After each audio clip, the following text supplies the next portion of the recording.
ஆண்டவரே, எங்களோடு நீர் பேசும் சத்தத்தை கேட்கட்டும். இயேசுவின் மூலம் வேண்டுகிறோம் நல்ல பிதாவே, ஆம். இயேசு எதற்காக மரித்தார்? இந்த லெந்து காலங்களில் இதற்கு பேர் பரிசுத்த நாள் என்றெல்லாம் பல காரியத்தை சொல்லுகிறார்கள்.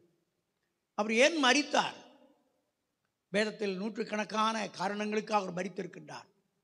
சமயம் கருதி ஒரு சில முக்கியமான விஷயத்தை நம்ம பார்க்க போறோம். அவர் மரித்தார். அநேகர் தங்கள் வாழ்க்கையிலே பல பொருத்தனை செய்கின்றார்கள்.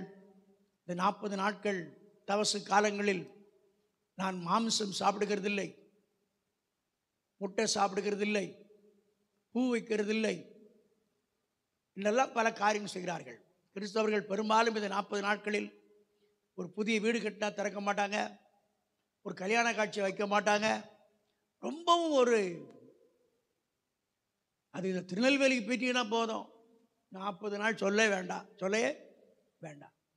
பாடி வளர்த்துருவாங்க, ஆனால் பல்லு விளக்கிடுவாங்க. ஐயோ, 40 நாட்கள் மாத்திரமல்ல, நாள்தோறும் நாம் அப்படி இருக்க வேண்டும். இருந்தாலும் இந்த 40 நாட்களை விசேஷமாக தெரிந்து கொண்டு நாம் நம்மை ஆண்டவர் பக்கமாக ஒடுக்குகிறோம். நம்ம இன்னும் ஆண்டவருக்கு நேரே தாழ்த்தி வர வேண்டும் என்று விரும்புகிறோம். நல்ல விஷயம். அவர் எதற்காக மரித்தார் என்று நான் இன்று உங்கள் மத்தியில் ஒரு 3 விஷயத்தை சொல்லிவிடலாம் என்று விரும்புகிறேன். நேரம் இருந்தால் ஒரு விஷயத்தை பேசலாம். முதலாவதாக, அவர் பாவ அடிமைத்தனத்திலிருந்து நம்மை மீட்பதற்காக மரித்திருக்கின்றார். அன்பான கடவுளுடைய பிள்ளைகளே, ஆண்டவர் இயேசு மரித்த அநேக காரியங்களில் ஒன்று பாவ அடிமைத்தனத்திலிருந்து நம்மை மீட்டுவிட வேண்டும், அந்த அடிமைத்தனத்தில் இருந்துவிடக்கூடாது என்பதற்காக ஆண்டவராய் இயேசு இந்த பூமியிலே மரித்திருக்கின்றார். மரணத்தை நாம் நினைவு கூர்கின்றோம். மரணம் எதற்காக? உங்களுக்காக, எனக்காக. நீங்களும் நானும் பாவத்திற்கு அடிமையாகிவிடக்கூடாது, அதிலிருந்து மீட்கப்பட வேண்டும் என்பதற்காக உங்களுக்காக, எனக்காக இயேசு மரித்திருக்கின்றார். எபிரேயர் 13ஆம் அதிகாரம் 12வது வசனத்தை வாசிக்கும் பொழுது, இயேசுவும் தம்முடைய சொந்த இரத்தத்தினாலே ஜனத்தை பரிசுத்தம் செய்யும்படிக்கு நகர வாசலுக்கு புறம்பே பாடுபட்டார். பாடுபடுறது எவ்வளவு கஷ்டம் தெரியுமா? எவ்வளவு பாடு தெரியுமா? பாடு கஷ்டம். ஒரு வேலைக்கு போற மனுஷன், கல் சமக்கிற மனுஷன் காலையிலிருந்து சாயங்காலம் வரைக்கும் அந்த கல்லை தூக்கி தொலைல வச்சு பாடுபடுவான். இந்த பாடுபட்டு கிடைக்கிற பலனில் பணத்தை வீட்டுக்கு கொண்டு வந்து மனைவி பிள்ளை சாப்பாடு வாங்கி போடுவான். பாடுபட்டாதான் பலன். நம்ம ஐயா வந்திருக்கிறாங்க சுவிசேஷபுரத்திலிருந்து. அவர் காலை கடையை ஓப்பன் பண்ணி திறந்து வச்சு அங்கே வர்ற மக்களுக்கு அரிசி பருப்பு கொடுத்து பாடுபட்டாதான் அவருக்கு ஏதாவது பலன். பாடுபடாமல் பலன் இல்லை. ஐயோ, இயேசு கிறிஸ்து பாடுபட்டது நம்முடைய பாவ அடிமைத்தனத்தில் நம்ம மீட்பதற்காக பாடுபட்டார். ஒவ்வொரு மனிதனும் பல விதங்களில் பாடுபடுகின்றார்கள். ஆனால் அவர் பாடுபட்டதோ உங்களுக்காக, எனக்காக. பாவ அடிமைத்தனத்தில் நாம் மீட்கப்பட வேண்டும் என்பதற்காக பாடுபட்டிருக்கின்றார். அன்பான கடவுளுடைய பிள்ளைகளே, இதைத்தான் நாம் இந்த லெந்து காலங்களிலே கவனமாக சிந்திக்க வேண்டியது அவசியமாக இருக்கின்றது. நம்முடைய பாவங்கள் 2 வகையாக அவரை வேதனைப்படுத்துகின்றது. முதல் வகை, நாம் தேவனுக்கு, கடவுளுக்கு குற்றம் உள்ளவராக மாறுகிறோம், ஒரு குற்றவாளியாக மாறுகின்றோம். 2வதாக, அவருடைய கோபாக்கினைக்கு நாம் ஆளாகி விடுகின்றோம். ஒரு மனிதன் பாவம் செய்யும் பொழுது ஒரு குற்றவாளி, அவன் தண்டனை பெற வேண்டும். அந்த பாவத்திற்குரிய தண்டனையை பெற வேண்டும். அவன் செய்த தவறுகளுக்கெல்லாம் தண்டனை காத்திருக்கிறது. சில நேரங்களில் பயங்கரமான தவறு செய்தவங்க சொல்லுவாங்க, தூக்கல போடியவனை என்று சொல்லுவார்கள். ஏனென்றால் அப்படிப்பட்ட பயங்கரமான தவறுகளை செய்திருப்பான். கொடிய தவறு செய்தவர்களுக்கு கொடிய தண்டனை, கொடிய தண்டனை. நீங்களும் நானும் தவறு செய்திருக்கின்றோம், பாவம் செய்திருக்கின்றோம். அதற்கு 2 வகைகளில் நாம் தண்டிக்கப்பட வேண்டும். ஒன்று, ஆண்டவருக்கு நான் ஒரு குற்றவாளிகளை கூண்டில் நிறுத்த வேண்டும், குற்றவாளிகளை தூக்கில் போட வேண்டும், குற்றவாளிகளுக்கு தண்டனை கொடுக்க வேண்டும். அந்த தண்டனையை இயேசு சிலுவையில் ஏற்றுக்கொண்டிருக்கின்றார். இதுதான் லெந்து காலத்தில் நீ சிந்திக்க வேண்டும். தம்பி, தங்கச்சி, கவனி. நான் ஒரு குற்றவாளி. 2வது, நாம் தேவ கோபாக்கினைக்கு ஆளாக்கப்பட்டிருக்கின்றோம். தேவ கோபம் நம்மையில் இருக்கின்றது. இந்த தேவ கோபத்திலிருந்து நம்மை விடுதலை செய்வதற்காக, நம்முடைய குற்றங்களை மன்னிப்பதற்காக இந்த ஆண்டவராய் இயேசு கிறிஸ்து நம்முடைய பாவங்களுக்காக அவர் நகர வாசலுக்கு வெளியே பாடுபட்டிருக்கின்றார். நம்ம சொந்த இரத்தத்தினாலே நம்முடைய பாவங்களை கழுவி குற்றமில்லாத மனிதனாய் மாற்றுவதற்காக, அவருடைய கோபம் நம்மை விட்டு விலகுவதற்காக ஆண்டவர் சிலுவையிலே பாடுபட்டிருக்கின்றார். இதைத்தான் அந்த காலையிலே சிந்திக்க வேண்டும். சிலுவை மரத்தை நோக்கி பாருங்கள், அங்கு தொங்கும் இயேசுவை பாருங்கள், அவர் தலையில இருக்கிற முள்முடியை பாருங்கள், விழாவிலே குத்தப்பட்ட அந்த ஈட்டியை பாருங்கள், கைகளிலும் கால்களிலும் ஆணி இருக்கிறதை பாருங்கள். ஏன்? எதற்காக? நான் ஒரு குற்றவாளி. தேவ கோபாக்கரைக்கு நாம் பாத்திரனாக இருக்கின்றோம். நம்முடைய குற்றத்தை மன்னிப்பதற்காக, தேவ கோபம் நம்மை விட்டு நீங்குவதற்காக ஆண்டவர் நமக்காக பாடுபட்டிருக்கின்றார்.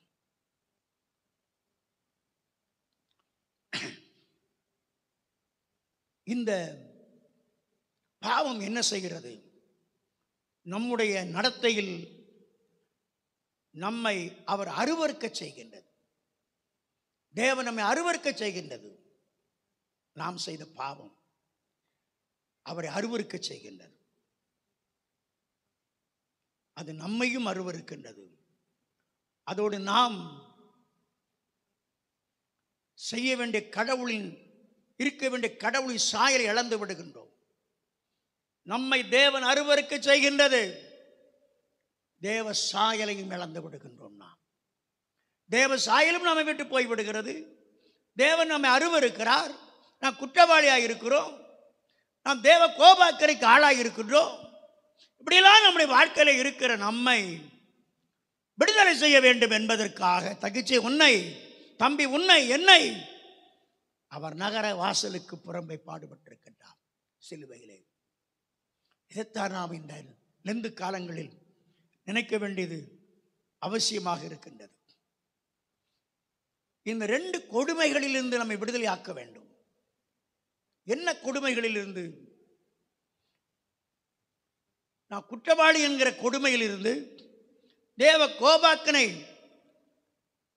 நமக்கு வர வேண்டியதுக்கு அந்த கொடுமையில் இருந்து, தேவ சாயலை இழந்த அந்த கொடுமையில் இருந்து நாம் தப்ப வேண்டும் என்பதற்காக தேவ சாயல் நமக்கு வர வேண்டும். குற்றமில்லாத ஒரு மனிதனாய் மாற வேண்டும். தேவ கோபாக்கனை நம்மை விட்டு போக வேண்டும் என்பதற்காக கிறிஸ்து சிலுவையிலே பாடுபட்டிருக்கின்றார். தம்பி, இந்த காலையில் இந்த சிலுவை அண்டை வராத ஒவ்வொரு மனிதன் மேலும் தேவ கோபம் இருக்கின்றது. தேவ சாயல் உனக்கு இல்லை. அதோடு என்ன நடைபெறுகின்றது? நீ குற்றம் உள்ளவனாக இருக்கிறார். தண்டிக்கப்படுவதற்கு நீ ஆயத்தமாக இருக்கின்றாய். இது ஒன்றுமே வரக்கூடாது என்பதற்காகத்தான் அவர் சிலுவையிலே பாடுபட்டிருக்கின்றார். எத்தனை அருமையான ஒரு தேவன் பாருங்கள். எத்தனை அன்புள்ள ஒரு தேவன் பாருங்கள். தேவனுடைய கோபாக்கினை அந்த கிறிஸ்து ஏற்றுக்கொண்டார். அந்த கோபாக்கிலிருந்து நம்மை மீட்டு விடுகின்றார். நமக்கு வர வேண்டிய அந்த கோபாக்கினையை, நமக்கு வர வேண்டிய குற்றத்தை, நமக்கு வர வேண்டும் என்ற தேவ சாயலை அவர் ஏற்றுக்கொண்டு அந்த இரத்தத்தினால் நம்மை கழுவி சுத்தமாக்கி ஆண்டவர் நம்மை ராஜாக்களாய் மாற்றி விடுகிறார். வெளிப்படுத்தல் 1:6 வாசிக்கும் போது, நம்மிடத்தில் அன்பு கூர்ந்து தமது இரத்தத்தினாலே நம்முடைய பாவங்கள் அற நம்மை கழுவி நம்முடைய பிதாவாகிய தேவனுக்கு முன்பாக நம்மை ராஜாக்களும் ஆசாரியருமாய் மாற்றி விடுகிறார். குற்றவாளியை, தண்டிக்கப்பட வேண்டிய ஒரு மனிதனை, தேவ சாயலை இழந்த ஒரு மனிதனை, தேவ கோபாக்கினைக்கு ஆளான ஒரு மனிதனை அந்த இரத்தம் பாவமர கழுவி ராஜாவாய் மாற்றுகிறது, ஆசாரியனாய் மாற்றுகிறது, தேவ சாயலாய் மாற்றுகிறது. இதுதான் நல்ல செய்தி தம்பி, இதுதான் நற்செய்தி. இதற்காகத்தான் அவர் சிலுவையிலே பாடுபட்டிருக்கிறார். குற்றவாளியை, தண்டிக்கப்பட வேண்டியவனை, தேவ கோபம் நிறைந்த ஒரு மனிதனை, தேவ சாயலை இழந்த மனிதனை, தேவ சாயலை அவனுக்கு திருப்பி கொடுத்து குற்றத்தை மன்னித்து அவன் தண்டனையும் ஏற்றுக்கொண்டு அவனை ராஜாக்களாய் ஆசாரியனாய் மாற்றுவதற்காக கிறிஸ்து நமக்காக நகர வாசலுக்கு புறம்பே பாடுபட்டிருக்கின்றார். என்ன அன்பு, இயேசுவின் அன்பு தம்பி, என்ன அன்பு, இயேசுவின் அன்பு. நீ தண்டிக்கப்பட வேண்டும், நான் தண்டிக்கப்பட வேண்டும். செய்த பாவத்திற்காக, செய்த அநியாயத்திற்காக அவரது விட்டு விட்டார். அவர் நீதி உள்ள நியாயாதிபதி, சும்மா விட முடியாது. ஒரு நீதிபதி குற்றம் செய்து விட முடியுமா? விட முடியாது. அதற்குரிய தண்டனை கொடுத்துத்தான் அவனை விட முடியும். அந்த நீதி உள்ள நியாயாதிபதி தண்டனையை தானே ஏற்றுக்கொண்டு உன்னை விடுதலை செய்து விட்டார். உன்மேல் வைத்த அன்பு என்ன? அதுதான் நம்மிடத்தில் அன்பு கூர்ந்து, அவர் அன்பு கூர்ந்து இருக்கின்றார். தம்பி, உன் மேல அன்பு நிறைந்த ஆண்டவர். பைபிள் என்ன சொல்லுகிறது? லூக்கா 19:10 இழந்து போனதை தேடவும் ரட்சிக்கவுமே மனுஷகுமாரன் வந்திருக்கின்றார். இழந்து போன ஒரு மனிதனை தேடுவதற்காக, ரட்சிப்பதற்காக மனுஷகுமாரன் வந்திருக்கின்றார். இந்த பைபிள் என்ன சொல்லுகிறது? லூக்கா 15:1-7 உங்களில் ஒருவனுக்கு 100 ஆடு இருந்து ஒரு ஆடு காணாமல் போனால் 99 ஆடுகளையும் விட்டுவிட்டு அந்த ஒரு ஆடை கண்டுபிடித்து தோளில் மேல் தூக்கி கொண்டு வந்து காணாமல் போற ஆட்டை கண்டுபிடித்தேன் என்று சொல்லி சந்தோஷப்படுவான் அல்லவா? அதே போல் மனம் திரும்புகிற ஒரு பாவி நிமித்தம் பரலோகத்தில் மிகுந்த சந்தோஷம் உண்டாயிருக்கிறது. காணாமல் போன ஆட்டை தேடுகின்ற மெய்ப்பன், தேடி தோளில் மேல் சுமக்கின்ற ஒரு மெய்ப்பன், அன்பு நிறைந்த மெய்ப்பன் தேடிக்கொண்டே இருக்கிறார் என்றும், ஐயோ காணாமல் போய்விட்டானே, தூரமாய் போய்விட்டானே, எங்கேயோ போய்விட்டானே, குற்றமுள்ளவராக அலைந்து கொண்டிருக்கிறானே, தண்டனைக்கு ஆளாக அலைந்து கொண்டிருக்கிறானே, தேவ சாயலை இழந்து விட்டானே, அவரை எப்படி அவனை காப்பாற்ற வேண்டும் என்றுதான் ஆண்டவர் தேடிக்கொண்டிருக்கின்றார். இன்னைக்கு உங்களையும் என்னையும் தேடி வந்திருக்கிறார். கல்வாரி செல்வண்டை வாருங்கள். நமக்காக, உங்களையும் என்னை விடுதலை செய்வதற்காக இயேசு தம்முடைய சொந்த இரத்தத்தினாலே ஜனங்களை பரிசுத்தம் செய்யும்படியாக நகர வாசலுக்கு புறம்பே பாடுபட்டார். சொந்த இரத்தம் பாடுபட்டிருக்கின்றார். ரோமர் 5:9 படிக்கும் பொழுது, இப்படி நாம் அவருடைய இரத்தத்தினாலே நீதிமான்களாக்கப்பட்டிருக்க கோபாக்கினைக்கு நீங்களாக ரட்சிக்கப்படுவது அதிக நிச்சயம். ஒன்றை சொல்லட்டும், இயேசுவின் இரத்தத்தினால் நீதிமானாக மாறப்படாத ஒவ்வொரு மனிதன் மேல் தேவனுடைய கோபம் இருக்கின்றது. கோபம் இருக்கின்றது. நீங்களும் நானும் செய்த தவறுகளுக்கு தேவ கோபம் நம்மேல் இருக்கின்றது. அந்த இரத்தம் நம்மை பரிசுத்தமாக்கி இல்லாவிட்டால், ஆக்காவிட்டால் தேவ கோபம் நம்மேல் இருக்கின்றது. தேவ கோபம் நம்மேல் இருக்கும் பொழுது எப்படி நாம் ஆசீர்வாதங்களை பெற முடியும்? எப்படி நன்மைகளை பெற முடியும்? எப்படி மேன்மை அடைய முடியும்? இரத்தத்தினாலே நாம் நீதிமான்களாக்கப்படுகின்றோம். தேவ கோபத்தில் நாம் தப்பிக்கப்படுகின்றோம். பைபிள் சொல்லுகிறது, கொலோசியர் 1:14, எபேசியர் 1:7, இவருடைய இரத்தத்தினாலே பாவ மன்னிப்பாகிய மீட்பு நமக்கு உண்டாயிருக்கிறது. மீட்பு உண்டாயிருக்கிறது. பாவ மன்னிப்பாகிய மீட்பு உண்டாயிருக்கிறது. இயேசுவின் இரத்தம் பாவத்திலிருந்து நம்மை மீட்கின்றது. தேவ கோபத்திலிருந்து நம்மை மீட்கின்றது. தேவ சாயலை இழந்த நமக்கு தேவ சாயலை கொடுக்கின்றது. அவருடைய மனதிலே காயத்தை உண்டாக்கிற நம்மை ஆண்டவர் விடுதலையாக்குகின்றார். இயேசுவின் இரத்தத்தினால் பாவ மன்னிப்பாகிய மீட்பை நமக்கு தருகின்றார். ஆண்டவர் சொன்னார், அவர் இந்த உலகத்தை விட்டு பரலோகம் செல்வதற்கு முன் இந்த சாக்கிரமந்தை கொடுத்து இப்படி சொன்னார். மத்தேயு 26:28, இது பாவ மன்னிப்பு உண்டாகும்படி அநேகருக்காக சிந்தப்படுகிற புது உடன்படிக்கையின் இரத்தமாக இருக்கிறது என்று சொன்னார்.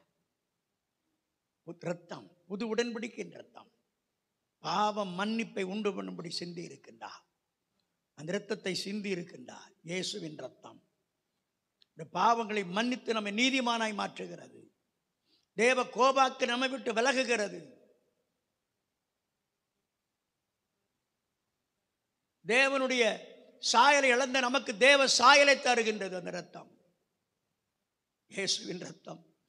இதற்காகத்தான் நகர வாசலுக்கு புறம்பே பாடுபட்டிருக்கின்றார். அவ்வளவு பாடுகளை பட்டார் அவர்.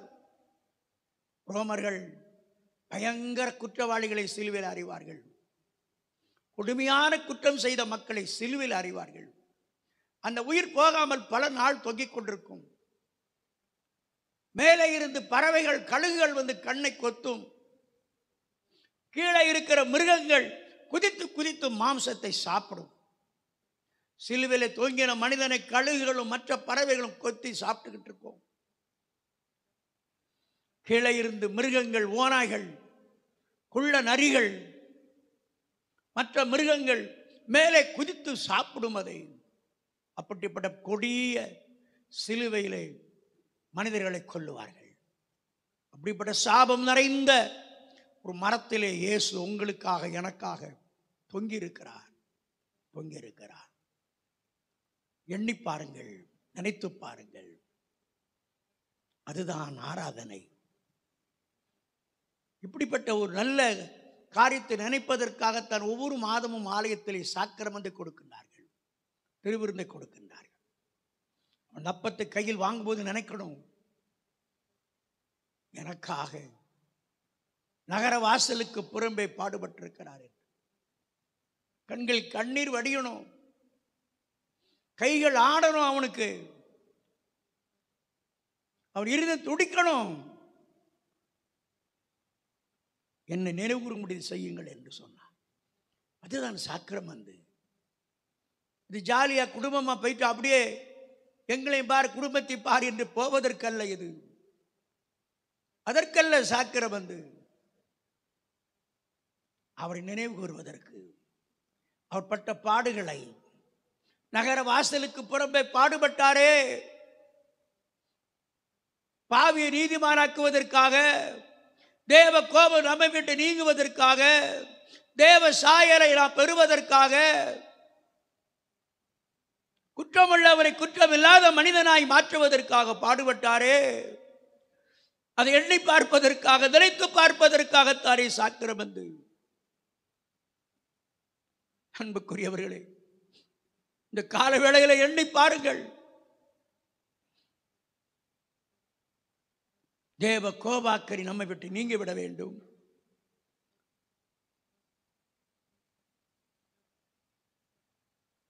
தேவனே, சிலுவை என்னை ஓடி வந்து விடுகிறேன் அப்பா, எனக்கு தேவ சாயல் வேண்டும். இந்த பைபிள் சொல்லுகிறது, இரத்தம் சிந்துதல் இல்லாமல் பாவ மன்னிப்பு இல்லை என்று சொல்லுகிறது. எபிரேயர் 9:22, லேவியராகமம் 17:11. ஒரு மனிதன் பாவம் செய்யும் போது குடும்பமாக வருஷத்திற்கு ஒரு முறை ஆலயத்துக்கு செல்ல வேண்டும்.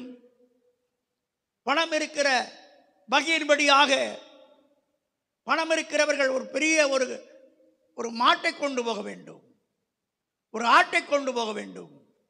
பணம் இல்லாதவர்கள் 2 புறா குஞ்சை கொண்டு போக வேண்டும். ஆசாரிடத்திலே கொண்டு போவதற்கு முன் அந்த முழு குடும்பமாக அந்த ஆடின் மேல் கைகளை வைக்கணும். அந்த ஆட்டில இவன் பாவத்தெல்லாம் ஏற்றணும். அந்த மாட்டில இவன் பாவத்தெல்லாம் சொல்லணும். அந்த புறா குஞ்சின் மேல் அந்த பாவத்தெல்லாம் சொல்லணும். அந்த மாட்டை அப்படியே கொன்று இரத்தத்தை எடுத்து பலிபீடத்திலே தெளித்து அந்த மனிதன் மேல் தெளித்து விடுவான். முன்னாலே பலிபீடத்திலே தெளிக்கப்பட்டது பாவ நிவிர்த்தி. இன்றைக்கு அந்த இரத்தத்தை ஒரு இருதயத்திலே தெளிக்கின்றார். தெளித்து உன் வாழ்க்கை இருக்கிற எல்லா காரியத்தை அப்புறப்படுத்தி தேவ கோபாத்திரை மாற்றி பலிபீடத்தில் அல்ல, உன் இருதயத்திலே தெளிக்கின்றார் ஆண்டவர். உன்னை ஒரு நீதிமானாய் மாற்றி விடுகின்றார்.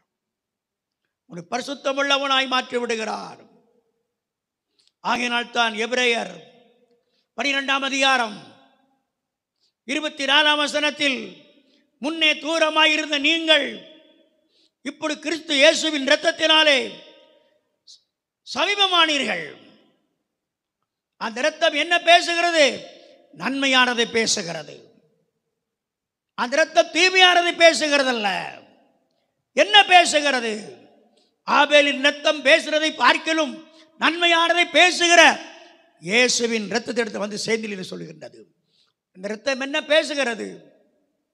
இரத்தத்தில் ஜீவன் உயிர் இருக்கின்றது. காயினை பார்த்து ஆண்டவர் கேட்டார், ஒரு சகோதரன் ஆபேல் எங்கே? காயின் சொன்னான், அவனுக்கு நான் காவலாளி ஐயா. ஆண்டவர் கேட்டார், உன் சகோதரன் ஆபேலின் இரத்தம் பூமியில இருந்து என்னை கூப்பிடுகிறது என்று சொன்னார். இரத்தத்திலே உயிர் இருக்கின்றது. ஆகையால் தான் ஆண்டவர் சொன்னார், எந்த இரத்தத்தை நீ சாப்பிடக்கூடாது. கடையில் ஆட்டு இரத்தத்தை கிண்ணத்தில் வச்சிருப்பான், நீ வாங்கி சாப்பிட்றாத, அதில் உயிர் இருக்கு என்று சொன்னார். ஒரு மனிதன் பலவீனமாக படுத்து சாகும் தருவாயில் இருக்கிற மனிதனுக்கு 5 பாட்டில் இரத்தத்தை ஊற்றின உடனே விழுந்து கிடந்த கழுத்து எழும்பிறது. அவனுக்குள்ள ஒரு ஜீவன் வருகின்றது. இரத்தத்தில் ஜீவன் இருக்கின்றது. கண்ணுக்கு கண், பல்லுக்கு பல், கைக்கு கை என்று சொன்னவர் இரத்தத்துக்கு இரத்தமாய் பாவம் செய்யும் போது அந்த இரத்தம், அந்த பாவம் இரத்தத்தில் கலந்து விடுகின்றது. அவன் இரத்தத்திலே கலந்து விடுகின்றது. அந்த இரத்தத்திலே கலந்த அந்த மனிதனை வாழ வைப்பதற்காக இயேசு சிலுவையில் இரத்தத்தை சிந்தி இருக்கிறார். ஆகையால் தான் எபிரேயர் 12:24 வாசிக்கும் பொழுது, முன்னே தூரமாயிருந்தீர்கள், இப்பொழுது கிறிஸ்துவின் இரத்தத்தினாலே சமீபமானீர்கள். கிட்ட வந்துட்டீங்க. தூரமாயிருந்தாய், ஆண்டவருடைய நன்மைகளுக்கு தூரம், ஆசீர்வாதங்களுக்கு தூரம், பரலோகத்துக்கு தூரம், எல்லாவற்றுக்கும் தூரமாயிருந்தோம். ஆனால் அந்த இரத்தத்தினாலே சமீபமாயினீர்கள். அதோடு கூட பைபிள் சொல்லுகிறது, ஆபேலின் இரத்தம் பேசுறதை பார்க்கலும் நன்மையானதை பேசுகிற கிறிஸ்துவின் இரத்தத்தில் வந்து சேர்ந்தீர்கள். என்ன பேசுது? இவனை மன்னித்து விடும், இவன் குற்றத்தை மன்னித்து விடும், இவன் பாவத்தை மன்னித்து விடும், இவன் தண்டனை நான் ஏற்றுக்கொண்டிருக்கிறேன், நான் நகர வாசலுக்கு புறம்பே பாடுபட்டு இரத்தம் சிந்தி இருக்கிறேன், அவனை மன்னித்து விடும் என்று பிதாவிடத்திலே இந்த இரத்தம் நன்மையானதை பேசுகிறது. உங்களுக்கு என்ன பேசும் அந்த இரத்தம்? இவரை விட்டு விடுங்க, தயவு செய்து இவமே தண்டனை வேண்டாம், நான் அந்த தண்டனை ஏற்றுக்கொண்டேன், நன்மையானவர்களை பேசிக் கொண்டிருக்கிறது. வந்து சேர்ந்துட்டீங்களா? அந்த இரத்தத்தை எடுத்து வந்துட்டீங்களா? வந்தீங்களா? வரலையா? வந்துட்டீங்களா? வரலையா? சொல்லுங்க. வராத வரைக்கும் நன்மையானதை பேச முடியாது. வந்து சேர்ந்துரு.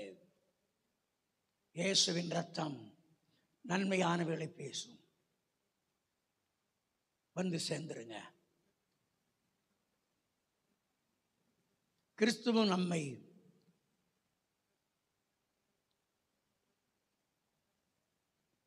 வசனத்தை மறந்து விடாதீர்கள். எபிரேயர் 13:12 இயேசுவும் தம்முடைய சொந்த இரத்தத்தினாலே ஜனத்தை பரிசுத்தம் செய்யும்படிக்கு நகர வாசலுக்கு புறம்பே பாடுபட்டார்.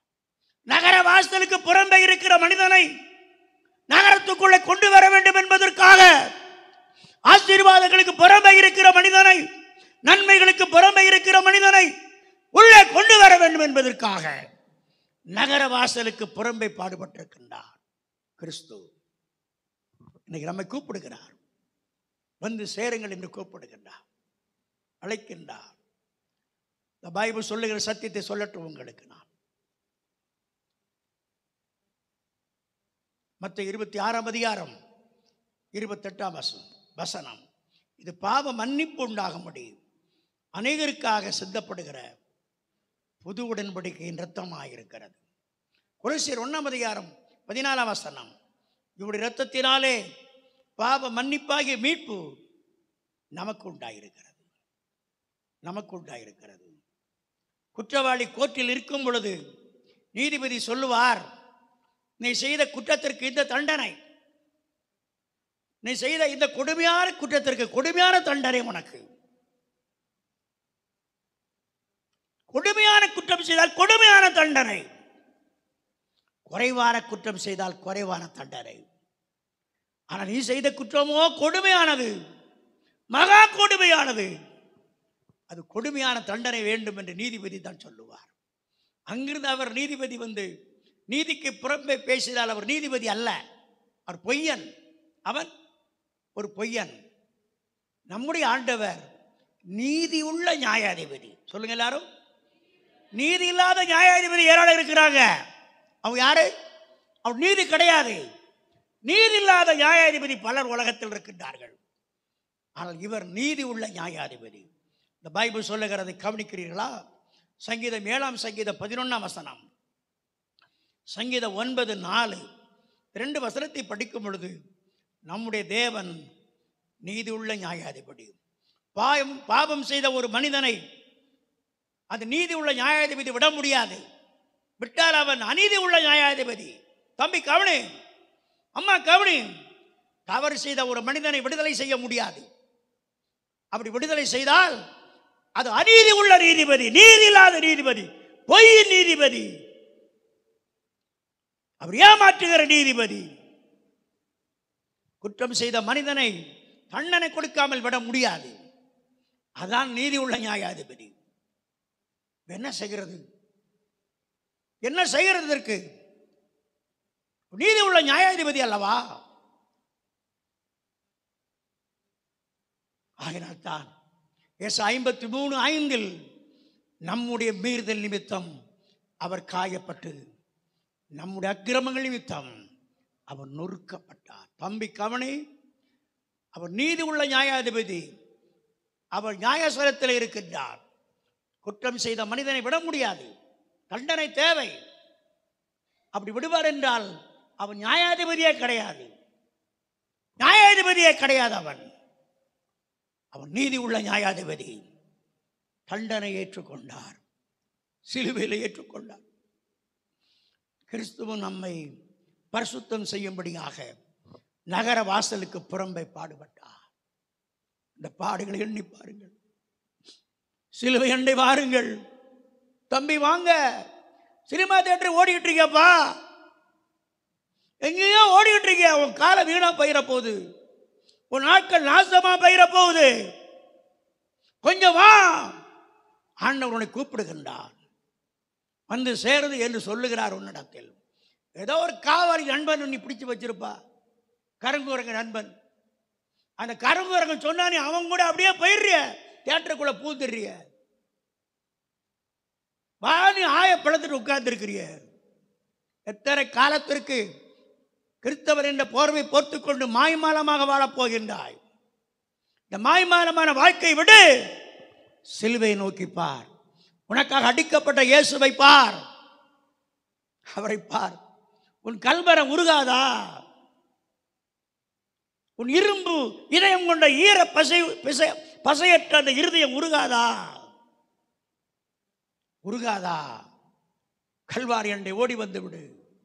2 கரத்தை நீட்டி அழைக்கிறாரை பாசத்தோடு, வா மகனே, என் ரத்தம் உனக்கு நன்மையானவைகளை பேசும். உன் மனைவி ஆசீர்வதிக்க பேசும், உன் கணவரை ஆசீர்வதிக்க பேசும், உன் பிள்ளையை படிக்க வைக்க பேசும், உனக்கு வீடு கட்ட பேசும், ஒரு கல்யாணம் கட்டி தர பேசும். என்ன நன்மை உனக்கு தேவை? அதை அந்த ரத்தம் பேசுமே. நீ வராமல் ஓடிக்கொண்டிருக்கிறாய் என்று கேட்கிறார்.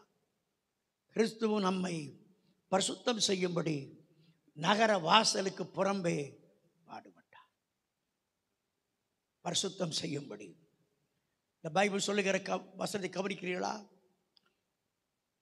தேவ கோபாக்கினையில் பிள்ளைகளை தேவன் மாற்றுவதற்காக, தேவ சாயலை வெளிப்படுத்த முடியாமல் அது இழந்து போகிற மனிதனுக்கு அந்த இரத்தம் மறுரூபமான ஒரு வாழ்க்கை கொடுக்கின்றது. அந்த இரத்தம் இந்த பைபிள் சொல்லுகிறதை கவனிங்கள். எபிரேயர் 12ஆம் அதிகாரம் 24ஆம் வசனம். ஏற்கனவே சொன்னேன், முன்னே தூரமாயிருந்த உங்களையும் என்னையும் அந்த இரத்தம் பக்கத்தில் கொண்டு சேர்த்து விட்டது. அருகில் வந்துட்டோம். அந்த இரத்தம் யாரிடத்தில் இல்லையோ அவன் தூரமாயிருக்கிறான். அவன் அந்நியன். அவன் உங்களுக்காக எனக்கு அடிக்கப்பட்டது மாத்திரமல்ல, உங்களுக்காக எனக்காக இப்பொழுது அவர் அட்வொகேட்டாக இருக்கிறார். அட்வொகேட். 1 யோவான் 2ஆம் அதிகாரம் 1ஆம் வசனம். ஒருவன் பாவம் செய்வானேயானால் நீதிபராயிருக்கிற இயேசு கிறிஸ்து அவனுக்காக பிதாவிடத்தில் பரிந்து பேசுவார். தமிழில் ஆங்கிலத்தில் அட்வொகேட்டாக வாதாடுவார். அட்வொகேட்டாக வக்கீலாக நின்று வாதாடுவார். வாதாடுகிற அட்வொகேட் உனக்காக வாதாடுற தான். நீங்களும் நான் இதுவரைக்கும் வண்டி ஓடிட்டு இருக்கு. வாடாம இருந்தா என்னைக்கோ கைலாசத்தில் இருக்கிற சாமியார் நித்யானந்த கூட நம்மளும் அங்கே போய் சேர்ந்திருப்போம். வாதாடுறாரப்பா அட்வொகேட், உனக்கா வாதாடிட்டு இருக்கிறாரு. ஒரு பாவம் செய்வானே ஆனால் நீதிபராயிருக்கிற இயேசு கிறிஸ்து அவனுக்காக பரிந்து பேசுகிறார். தமிழில் ஆங்கிலத்தில் அட்வொகேட்டாக வாதாடுகிறார். ஓ, எத்தனை அன்பு இயேசுவின் அன்பு! எத்தனை அன்பு இயேசுவின் அன்பு! வீட்டில் உட்காந்து, சின்ன திரையில் உட்காந்து அப்படியே சினிமா பார்த்துட்டு ஆட்டம் போட்டுட்டு இருக்கிறோமா நம்ம? இயேசுநாதர் அப்போ ரகசிய மத்தியாகத்தில் வந்தால் நீங்கள் போவீங்களா? போக முடியுமா? ஞாயிற்றுக்கிழமை வந்தால் வெள்ளை சொல்லையமா வந்து உட்கார்ந்துருக்குறோம். எப்படி போக முடியும்? ஒரு தேவ மனிதன், 2ஆம் வருகை குறித்தே பேசிட்டு இருக்க ஒரு மனிதன் ஒரு நாள் ஒரு தரிசனம் பார்த்தார். எக்கால சத்த மத்திய ஆகத்தில் தொனித்து விட்டது. ஒரு கண்ணிமை நேரத்தில் ஏராளமான பரிசுத்தவான்கள் போய்கிட்டு இருக்காங்க. தேவ தூதர்கள் கூட்டிட்டு போறாங்க. சில தேவ தூதர்கள் கண்ணீரோட திரும்பி போறாங்க. அந்த தேவ தூதர் கையில ஒரு அட்டை இருந்தது. அந்த அட்டையில் இப்படி எழுதியிருந்தது, எஸ்தர் சினிமா தியேட்டரில் உட்கார்ந்திருந்தாள். அவளை கூட்டிட்டு வர முடியாம போயிட்டு. நகோமி எங்கு இருக்கின்றாள்? கடைத்தெருவி சண்டை போட்டுக் கொண்டிருக்கின்றாள். சிம்சோன் எங்கு இருக்கிறான்? பிராண்டி கடையில் இருக்கின்றான். அந்த அட்டையில் அப்படியே அந்த சோகத்தோடு தூக்கிட்டு அழுதுட்டே போறாங்க. இயேசு வருவார். இன்னும் கொஞ்ச காலம்தான். அந்த நாள், இந்த கண்ணிமைக்கும் நேரத்தில் நீங்கள் விண்ணுக்கு போக வேண்டும் என்பதற்காக, உங்களை பரிசுத்தம் செய்வதற்காக நகர வாசலுக்கு புறம்பே பாடுபட்டிருக்கின்றார் இயேசு. இயேசுவை நாம் நோக்கி பார்ப்போம். ஒரு அற்புதம் நடக்கும். நமக்கு நம்மை வாழ வைப்பார், நம்மை காப்பாற்றுவார். அவர் அட்வொகேட்டாக மாத்திரமல்ல, மகா பிரதான ஆசாரியர் இருக்கின்றார். இயேசு மகா பிரதான ஆசாரியர். இயேசு மகா பிரதான ஆசாரியர்.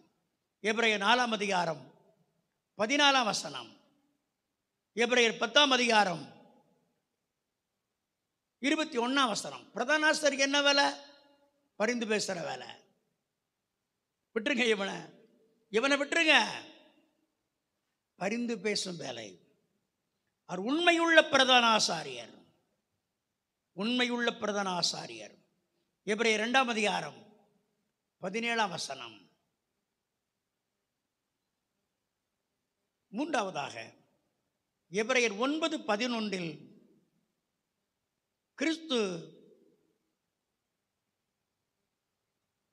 வரப்போகிறவர்களுக்கு நன்மைக்குரிய அந்த எபிரேயர் 9:11 மாத்திரம் சத்தமே எனக்காக வாசிங்க. எபிரேயர் 9:11. கிறிஸ்துவானவர் நன்மைகளுக்குரிய எதுக்குரிய பிரதான ஆசாரியர் சொல்லுங்க எல்லாரும். நன்மைக்குரிய பிரதான ஆசாரியர் ஏற்பட்டு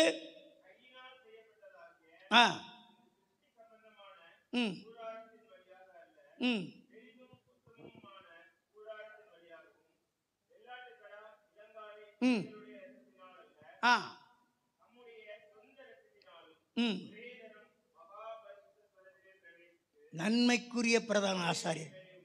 ஆமா, நான் சொல்லுங்க. நன்மைக்குரிய பிரதான ஆசாரியர். கைகளை தட்டு. காலையில் ஒரு நல்ல செய்தி. இயேசுவண்டை வரும் பொழுது அவர் நன்மை பேசிக்கொண்டே இருப்பார். நம்மிடத்தில் இருக்கிற எல்லா தீமைகள், அசிங்கங்கள், கஷ்டங்கள், வறுமைகள், கடன், வியாதி, வேதனை எல்லாவற்றையும் மாற்றுவதற்கு நன்மைக்குரிய ஒரு பிரதான ஆசாரி. கைகளை தட்டு. நான் சந்தோஷமான செய்தி பாருங்க. என்ன அற்புதமான ஒரு விஷயம் பாருங்க. ஆண்டவர் நல்லவர். பகட்டும். இரண்டாவதாக நம்மை பரிசுத்தம் செய்யும்படியாக நகர வாசலுக்கு புறம்பே பாடுபட்டார். பாடுபட்டு உங்களை என்னையும் தம்பக்கமாக சேர்த்துக்கொண்டு ராஜாக்களாய் ஆசாரியர்களாய் அவருக்கு முன்னே நிறுத்தபடி செய்து விடுகின்றார். அவர் மட்டும் சிலுவையில் இரத்தம் சிந்தாமல் இருந்திருந்தால் நீங்களும் நானும் பூஜாதான், வாழ்வே இல்லை. தேவ சித்தத்தை அவர் செய்யும்படியாக மரித்தார். தேவ சித்தம் ஒன்று இருக்கின்றது. அந்த தேவ சித்தத்தை குறித்து அவர் கெத்செமனே தோட்டத்தில் ஜெபம் பண்ணும் பொழுது யோவான் 17ஆம் அதிகாரம் 1 முதல் 5 வசனங்களை வாசிக்க வேண்டாம், நீங்கள் எடுத்து வையுங்கள், நான் வாசிக்கிறேன். இயேசு இவர்களை சொன்ன பின்பு தம்முடைய கண்களை வானத்திற்கு ஏறெடுத்து, பிதாவே, வேளை வந்தது, நீர் உம்முடைய குமாரனுக்கு தந்திரளின யாவருக்கும் அவர் நித்திய ஜீவனை கொடுக்கும் பொருட்டு மாம்சமான யாவர் மேலும் நீர் அவருக்கு அதிகாரம் கொடுத்தபடியே உம்முடைய குமாரன் உம்மை மகிமைப்படுத்தும்படி நீர் உம்முடைய குமாரனை மகிமைப்படுத்தும். ஒன்றான மெய்தேவனாகிய உம்மையும் நீர் அனுப்பினவராகிய இயேசு கிறிஸ்துவை அறிவதே நித்திய ஜீவன். பூமியிலே நான் உம்மை மகிமைப்படுத்தினேன். நான் செய்யும்படி எனக்கு நியமித்த கிரியைகளை செய்து முடித்தேன். நான் செய்யும்படி எனக்கு நியமித்த கிரியைகளை செய்து முடித்தேன். என்னெல்லாம் எனக்கு நியமிச்சிங்கப்பா, எனக்கு என்ன நியமிச்சிட்டீங்க, அதை செஞ்சு முடிச்சுட்டேன். கைகளை தட்டுக ஆண்டவருக்கு. தேவ சித்தத்தை நிறைவேற்றும்படி அவர் மரித்தார். என்ன ஒரு அற்புதமான விஷயம் பாருங்கள். யோவான் 17:4 வாசிக்கின்றோம். தேவ சித்தம் என்ன? ஏதேன் தோட்டத்தில் மனிதன் ஜீவனை இழந்து விட்டான். இந்த பழத்தை புசிக்கும் நாளில் நீ சாகவே சாவாய். ஆதியாகமம் 3ஆம் அதிகாரம் 16-17 வசனத்தில் வாசிக்கிறோம். நீ சாகாமல் இருக்க வேண்டும் என்றால் இந்த பழத்தை நீ புசிக்க கூடாது. ஆனால் மனிதன் பிசாசால் வஞ்சிக்கப்பட்டு பழத்தை புசித்து மரித்துக் கொண்டிருக்கின்றான். இப்ப அந்த மனிதனுக்கு ஜீவனை கொடுக்கும்படி, அவன் ஜீவனோடு இருக்கும்படி, மரித்த மனிதன் ஜீவனோடு வாழும்படி அவர் தேவ சித்தத்தை செய்வதற்கு இந்த பூமிக்கு இறங்கி வந்தார். மரித்து போன மனிதனுக்கு மறுவாழ்வு கொடுப்பதற்காக இந்த பூமியில் அவர் இறங்கி வந்தார். அன்புக்குரியவர்களை எண்ணி பாருங்கள். தேவ சித்தம் கல்லறையோடு முடித்து போகிற பாடல்ல. ஒரு மனிதன் கண்ணை மூடினவுடன் பரதேசி சென்று விடுகிறான். ஆனா கல்லறை கட்டும் போதே அங்க மெழுத்திரி வைக்கிறதுக்கு ஒரு 4 செங்கலை வச்சிருப்பான். அப்பாவியா, என்ன ஒரு மனிதன்! கல்லறை திருநாள், என்ன திருநாள் அது, 2 மாலை வாங்கிட்டு போயிடுவான். உங்க போட்டோ ஒன்று வீட்டில் வச்சு 2 மாலையை போட வேண்டியதானே? போட்டு வைக்க வேண்டியதானே 2 மாலையை போட்டோவில்? ஓடி வருவாங்க சொந்தக்காரங்க. எப்போ இறந்தாங்க சொல்லாம விட்டுட்டீங்களா? எங்களுக்கு மரணம் இல்லை, உங்களுக்கும் எனக்கும். நமக்கு நித்திரை தான். இங்க கண்ணை மூடுறோம், அடுத்த நிமிஷம் கண்ணை திறக்கிறோம் அப்பாவுடைய மடியிலே. கைகளை தட்டுங்க. அந்த விசுவாசம் உங்களுக்கு இருக்கா? மாலை போடுற விசுவாசம் இருக்கா? எந்த விசுவாசம் இருக்கு?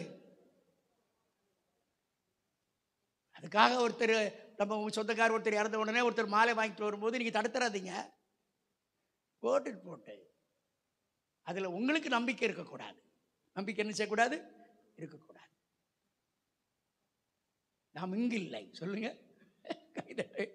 இப்படி யாராவது உங்க வீட்டில் யாருக்கு கல்லறையாரோட விழுத்திரி வைக்கிறதுக்கு வச்சிருந்தா அதை எடுத்து பேத்த விட்டு சீக்கிரம் போய் அந்த செங்கல் எடுத்து பேத்த விட தனியன்களை ஏதோ ஒரு கோமுட்டை வச்சுட்டு போயிருக்கு. வெளுத்திரி கிறிஸ்துவாரன் போன வாரம் பேசிட்டு இருந்தார். வெள்ளிக்கிழமை உடுமலைப்பட்ட சிஎஸ்ஐ சர்ச்சில் நான் போயிருந்தேன். உன் பாவம் மன்னிக்கப்படுவதற்கு 1000 மிழுத்திரி கோயிலை கொண்டு பத்தச்சாலும் உன் பாவம் மன்னிக்கப்படாதப்பா. உன் பாவம் மன்னிக்கப்பட ஒரே வழி கிறிஸ்துவின் ரத்தம். சொல்லுங்க. அந்த ரத்தம் தான் போகட்டும். ஆண்டவர் சொல்லுகிறார், கெத்செமனே தோட்டத்திலே அவர் ஜெபம் பண்ணும்போது பேசுகின்றார். என்ன பேசுகிறார்? 17:4 சத்தமா வாசிக்கிறீங்களா? பூமியிலே நான் உம்மை மகிமைப்படுத்தினேன், நீர் எனக்கு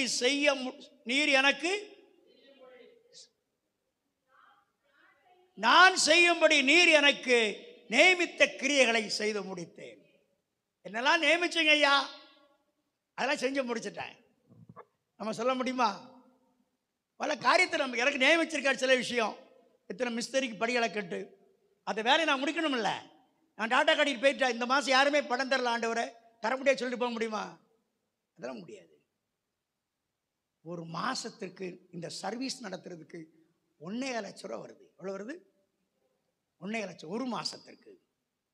இங்கே ஆராதனை நடத்துறதுக்கு டிரைவர், இங்கே இருக்கிற மக்களுடைய அந்த உதவி தொகைகள், டீசல், மத்தியான சாப்பாடு எல்லாம் சேர்த்து 1.5 லட்சம் ரூபா வருது ஒரு மாதத்துக்கு. கரண்ட் பில்லு 1.5 லட்சம் ரூபாய் காணிக்க வருது. 1ஆவது வர ஏதோ வரும் கொஞ்சம் தசம பாகம். அந்த பாகமெல்லாம் எங்கே போயிடுது? வட இந்தியாவுக்கு போயிடுது. தசம பாகம் ஆசாரியனுக்கு சொந்தம்ங்கிறாங்க. இந்த ஆசாரியனுக்கு எந்த பாகமும் சொந்தம் இல்லை, இயேசுவே பாகம். கைகளை தட்டுங்க. நான் கணக்கு எழுதுறேன், புள்ளி விவரமா. கரண்ட் பில் எவ்வளோ, இவர்களுக்கு எவ்வளோ, இவர்களுக்கு கிலோ டீசல் எவ்வளோ, 1.5 லட்சம் ரூபா வருது. அப்போ நான் அந்த வேலை செய்து முடிப்பதற்கு ஆண்டவர் நியமிச்சிருக்காரு. 1.5 லட்சம் ரூபா வருது ஆண்டவரே, இந்த வேலை நமக்கு தேவையான விட முடியுமா? சொல்லுங்க. விட முடியாது, விட முடியாது. என்னுடைய பணி ஆண்டவரை சில காரியத்தை நியமிச்சிருப்பாரு. மதனுக்கு நியமிச்சிருக்கார், சின்ன மதன். அப்போதான் கேட்டேன், என்னடா புது புது காரில் வந்துகிட்டு இருக்கே, ஆல்டோவில் வந்தா இப்போ ஸ்விஃப்டில் வர்றா, அடுத்த வாரம் பார்த்தா இனோவில் வந்துட போடுக்க என்னன்னு கேட்டேன். அவன் சொன்னான், என்னுடைய ஆல்டோ காருக்கு 1000 ரூபா வாடகை வருது டீசல். என்னுடைய ஃப்ரெண்டுடைய கார் இது, தாராபுரத்துலேருந்து வர்றேன், 600 ரூபாய்க்கு அடித்தா போதும். 600 ரூபாய்க்கு டீசல் அடித்து, ட்ரம்ஸ் அடித்து, ஒரு 4 புளிச்ச இட்லி வாங்கி கொடுக்குறோம். அந்த புளிச்ச இட்லி சாப்பிட்டுட்டு இங்கிருந்து திரும்பி போகிறான். சின்ன மதன். பெரிய மதன் எங்கிருந்து வந்தானே தெரியல, உடுமலைப்பேட்டையிலேருந்து வந்தானா காந்தி நகரா தெரியல, இங்கிருந்து வந்திருப்பார்ல தட்டி தடுமாறி. ஆண்டவருக்காக வேலை செய்கிறார். கைகளை தட்டுங்க. அவர்களுக்கென்று நியமித்த பொறுப்பை செய்து முடிக்கிறார்கள். உனக்கென்று ஒரு வேலை அவர் செய்திருப்பார், அதை நீ செய்து முடிக்காமல் இருந்தால் நீ குற்றவாளி அல்லவா, நீ குறைவுள்ளவன் அல்லவா? உனக்கென்று என்ன வேலை செய்ய ஆண்டவர் சொன்னாரோ அதை செய்து நீ முடிக்க வேண்டும். நீ காலையில் தான் நினைச்ச, நம்ம கார்த்திகை நல்லா தான் ஒழுங்கா வந்தாடா, இவன் கல்யாணம் கட்டினானே இல்லையோ ஆளே காணமாடா. காலையில் நினைச்ச. சில நேரம் அப்படிதான் இருக்கு. ஒருத்தருக்கு அவனுக்கு லட்சம் பேய் இருந்துச்சு, அவனுக்கு மரியாதையாக கல்யாணம் கட்டினா ஒழுங்கா வந்து சேர்றா, அந்த லட்சம் பேர் துரத்தன பண்ண. அவன் ஆளை காணும் 3 வாரம். எங்கடா போனான்னு? கொடைக்கானல் போயிருக்கிறேன்னா. ஆட்கிழமை கொடைக்கானல் போனா? ஆமா, அன்னைத்தானே லீவு போனேன்னா. அடுத்த வாரம் காணோம். அடுத்த வாரம் ஊட்டியில் இருக்கிறேன்னா. டேய், இருக்கு உனக்கு வேட்டு, இருக்கு உனக்கு வேட்டு. 3ஆம் வாரம் எங்க என்ன? மூணார் போயிருக்கிறேன். போயிருக்கிறேன். அவன் இல்லை. இப்போ நம்ம சர்ச்சில் சிவகாசி போயிட்டா. 2 பிரிஞ்சு உட்கார்ந்துருக்கு. 2 போகட்டும். மறுபடியும் நம்ம பேசக்கூடாது. ரொம்ப தேவன் நமக்கு சில பொறுப்புகளை வைத்திருக்கிறார், சில காரியத்தை வைத்திருக்கிறார். அதை செய்து முடிக்க வேண்டும். அதுதான் தேவ சித்தம். அந்த பொறுப்பை செய்யாமல் தட்டி கழிக்கும் பொழுது நீ தேவனையே தட்டி கழிக்கிறாய். தேவனையே தட்டி கழித்து விட்டு நீ எப்படி நல்லா இருக்க முடியும்? பக்கத்தில் டக்குனு கேளு, டக்குனு கேளு. உனக்கு கொடுத்த பொறுப்பை செய்யாமல் நீ தட்டி கழித்து விட்டு போகும் பொழுது தேவன் உன்னை எப்படி நல்லா வைக்க முடியும்? எனக்கு நியமிக்கப்பட்ட கிரியைகளை செய்து முடித்தேன். என்னையா கிரியை? மனிதன் செத்து கொண்டிருக்கின்றான். இந்த கனியை புசிக்கும் நாளில் நீ சாகவே சாவா என்று சொன்னேன். செத்து கொண்டிருக்கிறான்.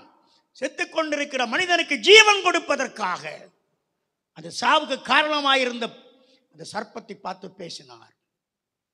ஸ்திரீயின் வித்து உன் தலையை நசுக்கும். நான் எந்த ஒரு ஸ்திரீயின் மூலமாக இந்த உலகத்திற்கு பாவம் வந்ததோ, அந்த பாவத்தை கொண்டு வந்த உன் தலையை நசுக்குவதற்காக நான் ஒரு ஸ்திரீயின் வித்துவாக இந்த பூமிக்கு இறங்க வேண்டும். இது தேவ சித்தம். கைதட்டுங்க. அந்த மனிதனுக்கு பதிலாக மரிக்க வேண்டும். அதுதான் தேவ சித்தம். ஆகினாலே அவர் ஸ்திரீயின் வித்துவாக இந்த பூமியிலே இறங்கி வந்தார். ஆதியாகமம் 3:15 அவர் ஸ்திரீயின் வித்துவாக ஒரு கன்னிகையின் வயிற்றிலே பிறந்தார். ஏசாயா 7:14 இதோ ஒரு கன்னிகை கர்ப்பவதியாகி ஒரு குமாரனை பெறுவாள், அவருக்கு இயேசு என்று பெயரிடுவாயாக. இயேசு இம்மானுவேல் என்று பெயரிடுவாயாக.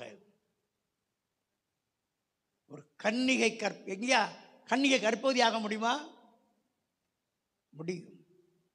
தேவன் ஒரு கன்னிகை வயிற்றிலே பிறந்தார். ஒரு பெண்ணின் மூலமாக பாவம் வந்தது. ஆகையால் இந்த பெண்ணின் வயிற்றில் பிறந்து பாவத்தை அழிக்கிற பரிகாரியாக தேவ சித்தத்தை செய்வதற்கு இந்த பூமியிலே ஆண்டவர் இறங்கி வந்தார்.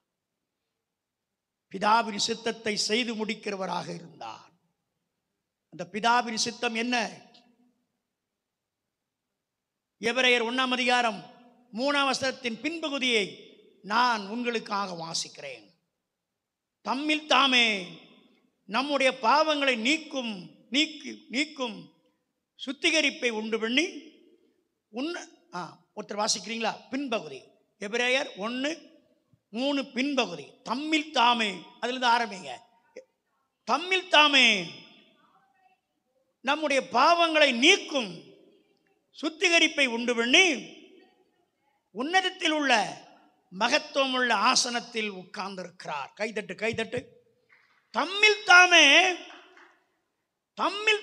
நம்முடைய பாவங்களை நீக்கும் சுத்திகரிப்பை உண்டு பண்ணி உன்னதத்தில் உள்ள ஆசனத்தில் உட்கார்ந்திருக்கின்றார்.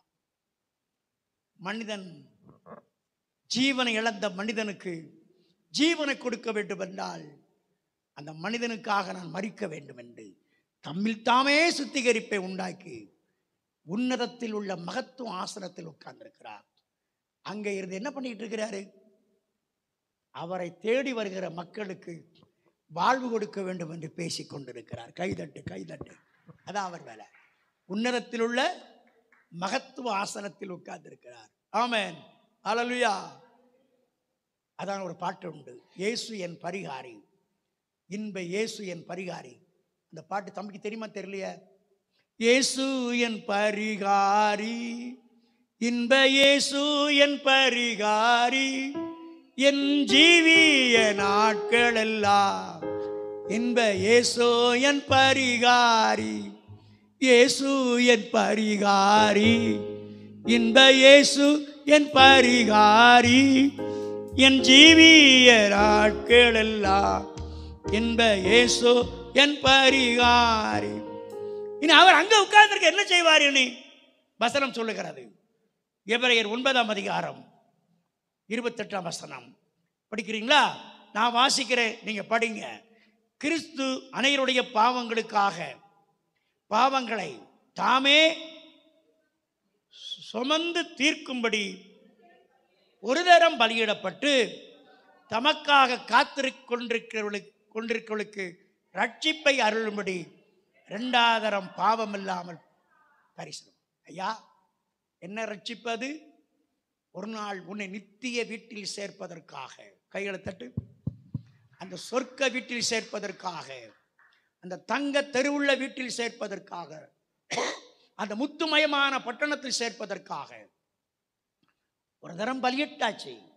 நீ அவருக்காக காத்து கொண்டிருக்கிற உன்னை அந்த பரலோகத்தில் கொண்டு போய் சேர்ப்பதற்காக மீண்டும் மத்திய ஆகாயத்திலே தரிசனமாக போகிறார். கைகளை தட்டு, கைகளை தட்டு. நான் இப்ப கேட்கிறேன், எபிரேயர் ஆக்கியோன் சொல்றார், தமக்காக காத்து கொண்டிருக்கிறவர்களுக்கு அந்த பரலோகத்தை கொடுப்பு தரிசனமாவார். யாரு காத்துட்டு இருக்கிறீங்க? போறீங்க, யாரு காத்துட்டு இருக்கிறீங்க? எது காத்துக்கிட்டு இருக்கீங்க? அவருக்காக. பழைய காலத்தில் பாட்டு உண்டு, சாலோமின் ராஜா சங்கையின் ராஜா சுவாமி வாருமே, எட்டி எட்டி உம்மை அண்ணார்ந்து பார்த்து கண் பூத்து போயிற்றே, நீ சுட்டி காட்டி சொன்ன வாக்கு தத்தம் எல்லாம் நிறைவேறலாயிற்றே. சாலோமின் ராஜா சங்கையின் ராஜா சுவாமி வாருமே. நான் இப்ப திரும்பி சொல்றேன், அவருக்காக காத்து கொண்டிருக்கிறவர்களுக்கு அவர் ரட்சிப்பை கொடுப்பதற்கு, அவனை அழைத்து கொண்டு போய் அந்த சொர்க்கத்தில் அவரோடு சேர்ப்பதற்கு இனி தரிசனமாவார். கைகளை தட்டுங்க. இப்ப நம்ம எது காத்துக்கிட்டு இருக்கோம்? வாலிப தங்கச்சிமார்கள் ஒரு கல்யாணத்தை கட்டி பார்த்துட்டா நல்லா இருக்குமே.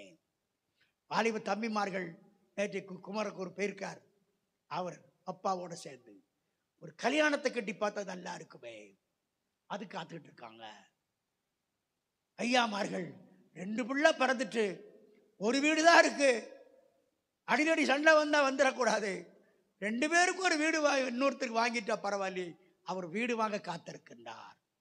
இன்னொரு எதுக்கு காத்திருக்கிறார்? ஒரு கார் புதுசா வாங்கி ஓட்டிட்டா நல்லா இருக்குமே என்று அதுக்கு காத்திருக்கிறார். இதெல்லாம் தேவைதான். ஆனால் இயேசு கிறிஸ்து மத்திய ஆகாயத்தில் வரும் பொழுது ஒரு கண்ணிமை நேரத்தில், ஒரு இமைப்பொழுதில் மறுரூபமாகி மத்திய ஆகாயத்தில் போய் அவரோடு இருப்போம். ஆமென். அதற்கு நீ காத்து கொண்டிருக்க வேண்டும். பாவத்திற்கு பரிகார சிலுவையில் மரித்தார், அந்த மகத்துவ ஆசனத்திலே உட்கார்ந்திருக்கிறார். உன்னை அழைத்துக் கொண்டு போவதற்கு வருவதற்காக உட்கார்ந்திருக்கிறார். கைதட்டு, கைதட்டு. மேகங்கள் நடுவே வழி பிறக்கும், பூதங்கள் கடந்து கடந்து போகும். தம்பி தெரியாதா? தூதர்கள் கூட்டங்கள் சூழ்ந்து நிற்கும். பறந்திடுவே நான், பறந்திடுவே, பறந்திடுவே நான், பறந்திடுவே. வானத்தில் வானத்தில் நடுவானத்தில் இயேசுவின் கைகளில் நான் இருப்பேன். வானத்தில் வானத்தில் நடுவானத்தில் இயேசுவின் கைகளில் நான் இருப்பேன். திருடன் வருகை போலிருக்கும், தீவிரம் அவர் நாள் வெகு சமீபம். தீவிரம் திருடன் வருகை போலிருக்கும், தீவிரம் அவர் நாள் வெகு சமீபம்.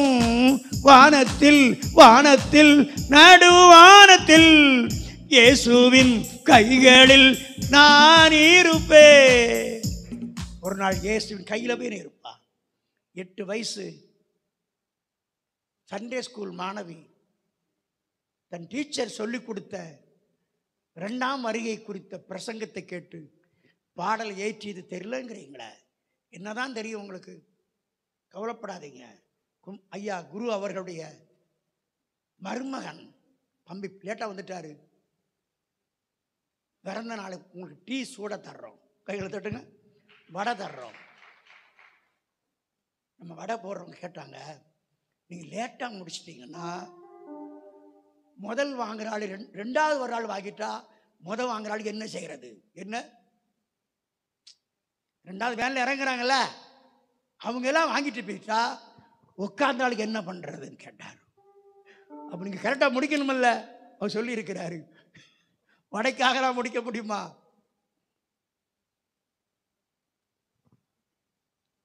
கவனிங்க ஐயா, கிறிஸ்து நம்முடைய பாவங்களுக்காக மரித்து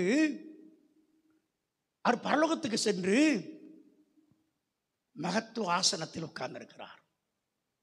அங்க என்ன பண்ணிட்டு இருக்கிறாரு? அவர் காத்திருக்கிறவர்களை பார்த்து கொண்டே இருக்கிறார். அவர் எது காத்திருக்கிறவர்கள்? எப்ப வருவீர் ஆண்டவரே? நீ சொன்னெல்லாம் நிறைவேறிட்டு இருக்க. யுத்தங்கள் நடைபெறும், கொள்ளை நோய்கள் நடைபெறும், பூமி அதிர்ச்சி உண்டாகும், ராஜ்யங்கள் நடைபெறும், எல்லாம் நடக்குத என்று அந்த வருகைக்கு காத்திருக்கிற மக்களுக்கு அவர் பிரசன்னமாகும்படி ரெடியா இருக்கிறாரு. எது காத்திருக்கிறீங்க? இப்போ அந்த ஜெபம் ஒரு நாள் நம்மகிட்ட இருக்காத. இயேசுநாதரே இன்னும் 10 வருஷம் கழிச்சு வந்தாதான் இந்த கெட்டின வீட்டை நான் நிறுத்த முடியும், கட்டி முடிக்க முடியும். கொஞ்சம் அவசரப்பட்டுறாதீரோ. என் பையனுக்கு கல்யாணம் கட்டி ஒரு பேர பையனை பார்த்துட்டு அப்புறம் நீங்க வந்துடுங்க, நான் வந்துடுறேன். இந்த கேஸ்ல இது அப்படியே போயிட்டு போட்டு நான் வந்து சேர்ந்துடுறேன். இயேசு வரப்போகிறார். இயேசு அந்த வருகைக்கு நீங்க ஆயத்தமாகணும். நமக்காக காத்திருக்கிற மக்களுக்கு அன்னைக்கு ஏதாவது ஜெபம் பண்றீங்களா? அப்படி, ஆண்டவரே இதோ திருடனை போல் வருகிறேன், தன் மானம் காணப்படத்தக்கதாக நிர்வாணமாய் நடவாதபடிக்கு விழித்துக் கொண்டு தன் வஸ்திரத்தை காத்துக் கொள்ளுகிறவன் பாக்கியவான். நல்ல ஒரு பாட்டு பாடினார். தம்பிக்கு தெரியாது அந்த பாட்டு. சாரள உரைஞ்ச பாட்டு. ஜாலியா ஆபிரகாம் படிச்சிருக்கிறார். காலையோ மாலையோ வருவார் என்று தம்பி சொன்னா தெரியாது. எனக்கும் அது உடனே பாட முடியாது. பாடனா என்னுடைய பாயிண்ட முடிக்க முடியாது.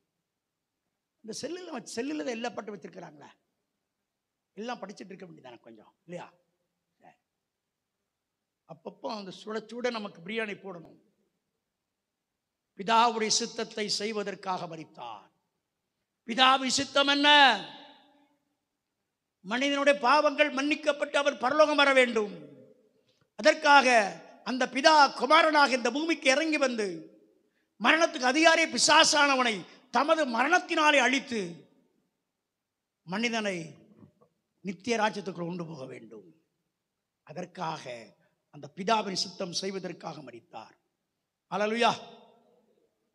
1 யோவான் 1ஆம் அதிகாரம் 29ஆம் வசனம். அந்த பிதாவின் சித்தத்தை செய்யும் பொழுது பைபிள் சொல்லி, பிதாவின் சித்தம் உலகத்தின் பாவத்தை சுமந்து தீர்த்து அவளுக்கு நித்திய ஜீவனை கொடுக்கும்படியாக, அதான் பிதாவின் சித்தம். 1 யோவான் 1ஆம் அதிகாரம் 29ஆம் வசனத்தை எனக்காக வேகம் எடுங்க.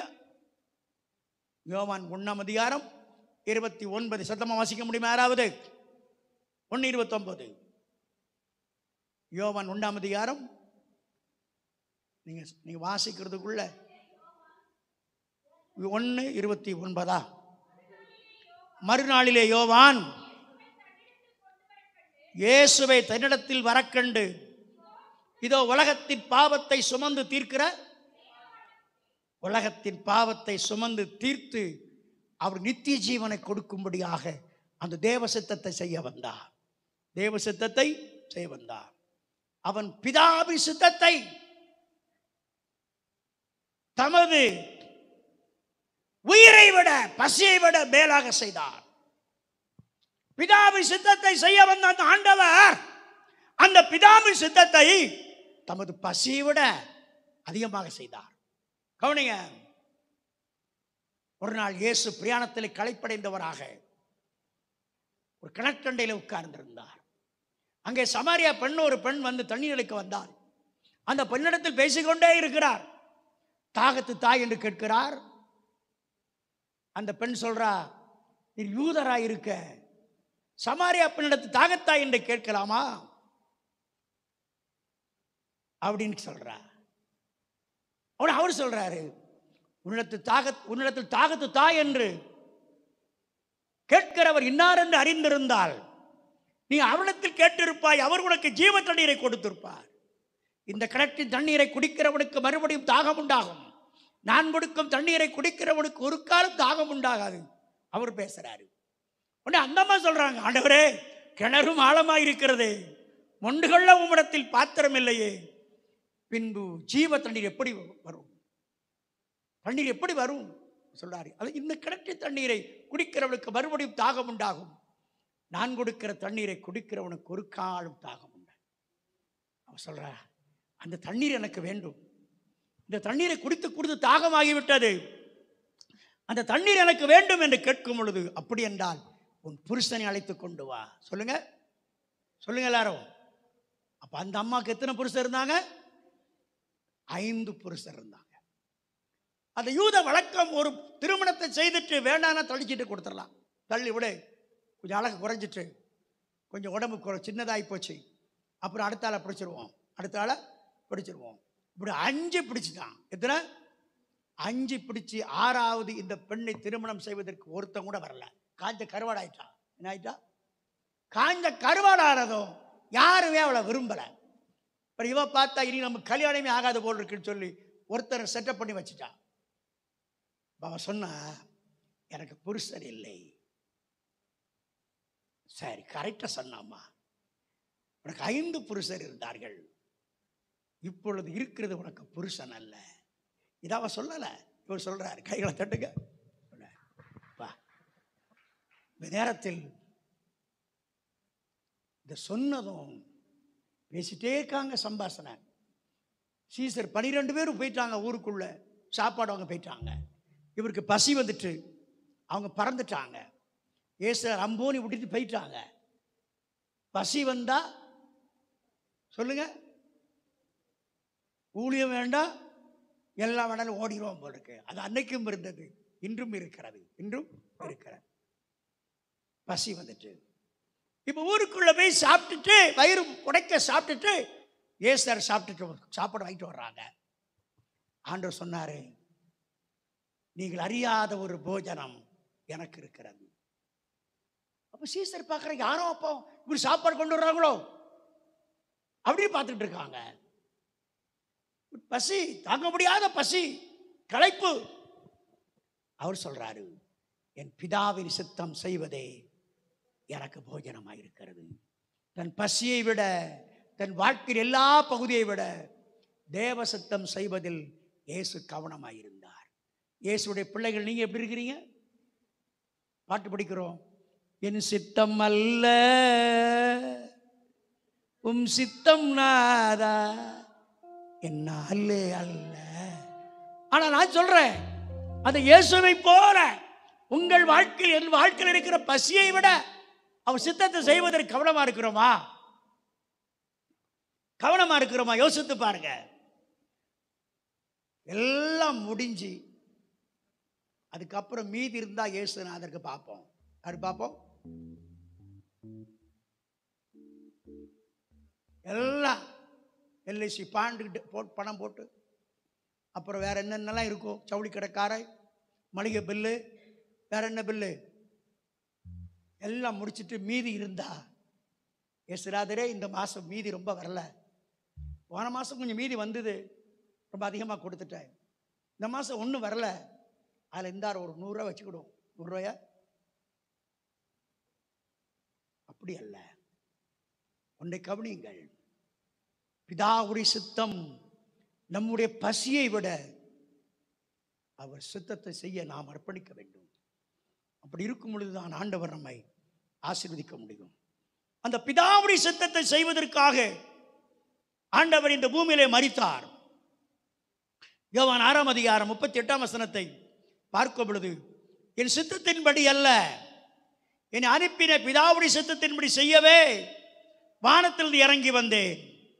என் சித்தத்தை செய்ய நான் வரவில்லை, என்னை அனுப்பின பிதாவின் சித்தம் செய்வதற்காகவே வானத்திலிருந்து இறங்கி வந்தேன் என்று இயேசு சொன்னார். யோவான் 5:30 எனக்கு சித்தமானதை நானே தேடாமல் என் அனுப்பின பிதாவுடைய சித்தத்தை தேடுகிறபடினால் என் தீர்ப்பு நீதியாயிருக்கிறது. கரெக்டா நான் பேசுறேன். என்ன அற்புதமா பேசுறாரு பாருங்க. பிதாவின் சித்தம் ஒருவருக்கும், பிதாவுடைய சித்தம் ஒருவரும் செய்யக்கூடாது. யோவான் 3:16, மத்தேயு 18:14. பிதாவின் சித்தம் வாசிக்கிறீங்களா? 3:16. தேவன் தம்முடைய பிதாவுடைய சித்தம் ஒருவரும் கெட்டு போகக்கூடாது. பிதாவுடைய சித்தம் என்ன? ஒருவரும் கெட்டு போகக்கூடாது. அதாவது பிதாவுடைய சித்தம், அந்த பிதாவுடைய சித்தத்தை செய்வதற்காக ஒருவரும் கெட்டு போகக்கூடாது என்று அந்த பிதாவின் சித்தத்தை செய்வதற்காக இயேசு தன் ஜீவனை கொடுத்தார். நீங்களும் அப்படி இருப்பீங்களா? இந்தியாவில் இருக்கிற ஒவ்வொரு மனிதன் கெட்டு போகக்கூடாது என்று அந்த பிதாவின் சித்தம் செய்வீர்களா? மத்தேயு 18:14 எனக்காக வாசிக்க முடியுமா? இவ்விதமாக இது சிறியில் ஒருவனாய் கெட்டு போவது. ஒரு ஆள் கெட்டு போயிடக்கூடாது. கைகளை தட்டு. யாருடைய சித்தம்? அந்த பிதாவின் சித்தம் செய்யத்தான் தம்பி 600 ரூபாய்க்கு டீசல் அடிச்சு வந்திருக்கிறான். அப்படிதானப்பா? எதுக்கு வந்தா? நீங்க எதுக்கு வந்திருக்கிறீங்க? பிதாவுடைய சித்தத்தை செய்வதற்காக இயேசு சிலுவையிலே மரித்திருக்கின்றார். கெட்டு போயிடக்கூடாது, நீங்கள் அழிந்து போயிடக்கூடாது, ஒழுங்கு போயிடக்கூடாது, இல்லாமல் போய்விடக்கூடாது. ஆசீர்வாதமாக இருக்க வேண்டும், உயர்ந்திருக்க வேண்டும், வாழ்ந்திருக்க வேண்டும் என்று அந்த பிதாவுடைய சித்தத்தை தன்னுடைய பசியை விட மேல் அவர் செய்தார். சிலுவையின் உபதேசம், அதான் சிலுவையின் பாடு. இதையா 40 தாடி நாங்கள் பெருசாக வளர்த்துட்டோம்யா. 40 நாள் எனக்கு ஒருத்தர் தெரியும், பார்த்துருங்க. அவர் எப்பவுமே அவர் கருப்பாக தான் இருப்பார், தலைமுடி. அது 40 நாள் வெள்ளையாயிரும். என்ன ஆயிரும்? 40 நாள் தாடி இடியில் வெள்ளை ஆயிரும். 40 நாள் முடிஞ்சதும் என்ன ஆயிராது? கருப்பாயிரும். அப்ப 40 நாள் அவர் பிரச்சனை பண்ணிட்டார். இதுவா பிரதிஷ்டை? பிதாவுடைய சித்தத்தை செய்யணும். ஐயா யோசித்து பாரு. யாரெல்லாம் விருப்பத்தை செய்யறா? உன் பிள்ளை விருப்பத்தை செய்யறா. உன் பிள்ளை கேட்ட உடனே ஓடுறா. 10,000 ரூபா பட்டுச்சேலை கேக்கு. எங்கள் ஊரில் எங்கள் சொந்தக்கார ஒரு அம்மா சாக்கடந்து பல கோடிக்கு அதிபதி புருஷனை பார்த்து கேட்டா, சாகருக்கு முன்னால, இப்போ நான் சொல்கிறேன் 20 ஆண்டுக்கு முன்னாடி சொல்கிறேன், 10,000 ரூபாய்க்கு ஒரு பைசா குறையாம நான் சாகும்போது நீங்கள் அந்த பெட்டியில் இந்த பட்டு சேலையை வச்சு அடக்கம் பண்ணணும். 10,000 ரூபாய்க்கு 1 ரூபா குறையக்கூடாது. 25 வருஷம் இருக்குமா? 18 ஐயோ 82 18 24 42 வருஷத்துக்கு முன்னால் அந்த அம்மா சொன்னாங்க. இந்த மனுஷன் டக்கு புக்கு நீ காரை பிடிச்சி 50 கிலோமீட்டர் போய் திருநெல்வேலி கேவியில் போய் 10,000 ரூபாய்க்கு ஒன்றும் குறைஞ்சா அந்த அம்மாட்ட குடியிருக்க முடியாது. அது கிடக்கு. வாங்கி கட்டியாச்சு. கேட்டு அந்த அம்மா அப்படி சித்தத்தை செய்து முடித்திருக்கின்றார். நீங்க யார் சித்தத்தை செய்து முடிச்சிருக்கிறீங்க? மனசுல யோசித்து பாருங்க. பிதாவுடைய சித்தத்தை செய்வதற்காக அவர் இருந்தார். ஒருவரும் கெட்டு போயிடக்கூடாது. இது பிதாவுடைய சித்தம். பிதாவுடைய சித்தம் என்ன? குமாரனை கண்டு அவரை விசுவாசிக்கிறவன் நித்திய ஜீவனை அடையும்படி கடைசி நாளில் அவனை எழுப்புவதும் பிதாவுடைய சித்தமாயிருக்கிறது. பிதாவின் சித்தம் என்ன? ஒருவரும் கெட்டு போய்விடக்கூடாது. பிதாவுடைய சித்தம் என்ன? குமாரனை கண்டு அவரை விசுவாசிக்கிற ஒருவனும் கெட்டு போகாமல் அவன் நித்திய ஜீவனை அடைய வேண்டும். அது பிதாவின் சித்தம். அதை செய்வதற்காக இயேசு சிலுவையில் மரித்தார். முடிச்சிடலாங்க, ரொம்ப நேரம் ஆச்சு. அவங்க பார்த்த முகத்தை பார்த்தோன்னே எனக்கு தெரியுது. வேகமா வாசிக்கிறீங்களா?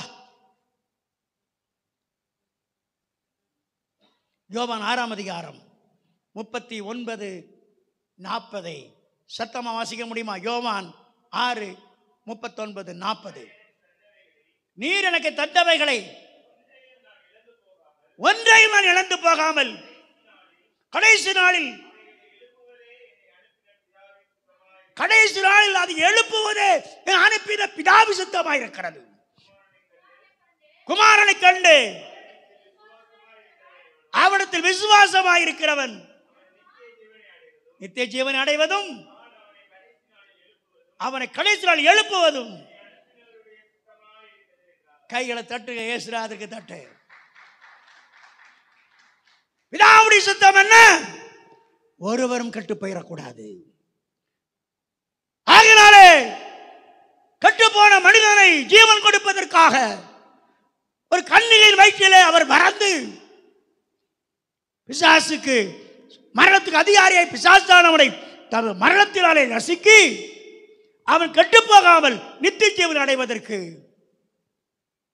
அவர் விசுவாசிக்கிற ஒருவனும் கெட்டுப்போகாமல் அவனை கடைசி நாள் எழுப்பணும். கண்ணை மூடுவான், கல்லறை தோட்டத்தில் போய் வைப்பான். நான் அதுக்கு முன்னே அவனை கொண்டு போயிடுவேன். கையில் தட்டுக்காரு இவன் அழுதுட்டு கிடப்பா. அந்த பாடியை பார்த்து அழுவா, உப்பாரி வைப்பான். ஐயோப்பா, அவன் அங்கே கை தட்டிட்டு இருப்பான். பரலோகமே என் சொந்தமே. இவன் ஐயோ, இதாவுடைய சித்தம். மண் கலங்காம போக முடியாது. அவன் அங்கே இருக்கிறான், இயேசுவோடு அப்பாவோடு கூட இருக்கிறான். பிதாவுடைய சித்தம்.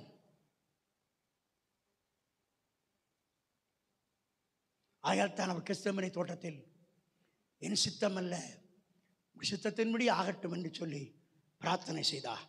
மற்ற 26ஆம் அதிகாரம் 39, மார்க் 14ஆம் அதிகாரம் 36, லூக்கா 22:39. நீங்களும் நானும் அவருடைய அடிச்சுவடுகளை பின்பற்றும்படி நமக்கு ஒரு மாதிரியை வைத்து போயிருக்கின்றார். 1 பேதுரு 2ஆம் அதிகாரம் 21ஆம் வசனத்தை வாசிக்கும் போது நீங்களும் நானும் அவருடைய அடிச்சுவடுகளை பின்பற்றும்படி நமக்கு ஒரு மாதிரியை வைத்து போயிருக்கிறார். என்ன மாதிரி? அந்த சித்தத்தை செய்யணுங்க. உங்களுக்கென்று ஒரு காரியத்தை செய்திருக்கிறார். உயிரே போனாலும் சரி அதை செய்யணும். அது ஒரு அடிச்சுவடை வைத்திருக்கிறார். அவர் அதை செய்து முடிக்கணும். அந்த பிதாவுடைய சித்தத்தை நீங்கள் செய்யும் பொழுது, பிதாவுடைய சித்தம் செய்யாத ஒருவனும் பரலோகம் வர முடியாது. ஒருவனும். மற்ற 7ஆம் அதிகாரம் 21, என் பிதாவின் சித்தம் செய்யாதவன் பரலோகம் வர முடியாது. என்னை நோக்கி கர்த்தாவே கர்த்தாவே என்று சொல்லுகிறவன் அதில் பிரவேசிக்க மாட்டான்.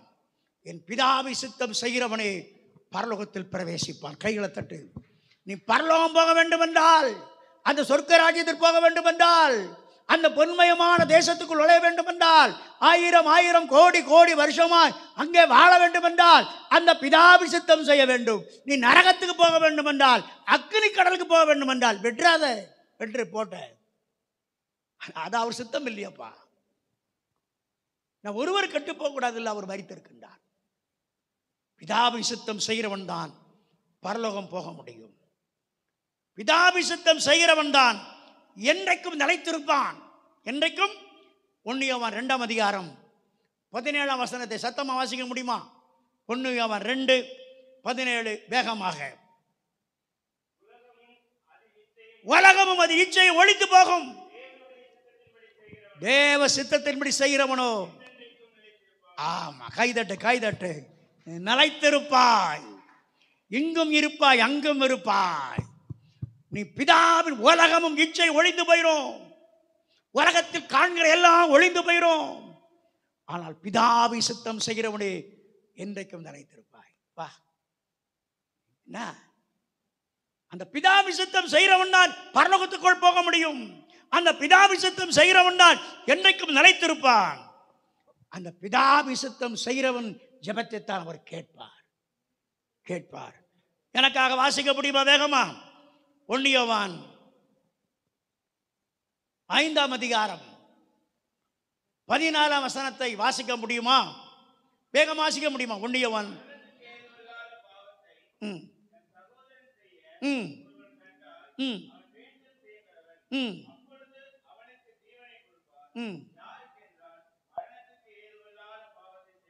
5:14. நாம் எதையாயிலும் அவர் சித்தத்தின்படி கேட்டால் அவர் நமக்கு செவி கொடுக்கிறார் என்பது அவரை குறித்து நாம் கொண்டிருக்கிற தைரியம். கைதட்டு கைதட்டு. அவர் சித்தத்தின்படி நீ வாழும்போது ஆண்டவர் ஜெபத்தை கேட்கிறார். அவர் சித்தத்தின்படி செய்ய வேண்டும். ஆகினால் தான் பவுல் சொன்னான் அப்போஸ்தலர் 9ஆம் அதிகாரம் 6ஆம் வசனத்தில், கர்த்தாவே நான் என்ன செய்ய சித்தமாயிருக்கிறீர், கர்த்தாவே என்ன செய்ய சித்தமாயிருக்கிறேன். நான் இந்த பாயிண்டை என்னால் முடிக்க முடியல. இது போய்கிட்டே இருக்கு. என்னால் இதோட விட்டுறேன். இது முடிக்க முடியல என்னால். ஏன் சிலுவையில் மரித்தார் அவர்? நம்முடைய பாவங்களை எல்லாம் மன்னித்து. எபிரேயர் 13:12, இயேசுவும் நம்முடைய சொந்த இரத்தத்தினாலே ஜனங்களை பரிசுத்தம் செய்யும்படிக்கு நகர வாசலுக்கு புறம்பே பாடுபட்டார். சொந்த இரத்தத்தினாலே. ஏன் சிலுவையில் மரித்தார்? பிதாவுடைய சித்தத்தை செய்ய வேண்டும். என்ன பிதாவி சித்தம்? ஒருவரும் கெட்டு போகக்கூடாது. என்ன பிதாவி சித்தம்? குமாரனை கண்டு விசுவாசமாய் இருக்கிறவனுக்கு ஜீவனை கொடுக்கவும் கடைசி நாளில் எழுப்பவும் பிதா சித்தமாயிருக்கிறார். கைகளை தட்டு.